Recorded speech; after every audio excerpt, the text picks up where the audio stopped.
কিতা করছো? হ্যাঁ, 11:30 বাজে রাত্রে, তাই ঘুম নাই, পাউডার দিয়ে আসতাম মুখ সাদা। হ্যাঁ, এটা কিতা করছো? ইয়ে রাম, কি অবস্থা! হ্যাঁ, গুঁড়ো দিতে না? ইরাম, দে দে দে, রাখ কুমা। ইরাম, দে দে দে, গুঁড়ো দিতে না নি, 12টা বাজে তো।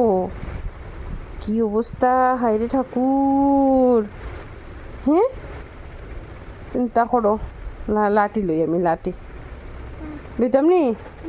হ্যাঁ, তো গুনু দে, গুনু দে না নি, তো বাইরে রাখি আইমু, যা। দুষ্টু, কি অবস্থা দেখো গো। হাসের আবার, হাসের।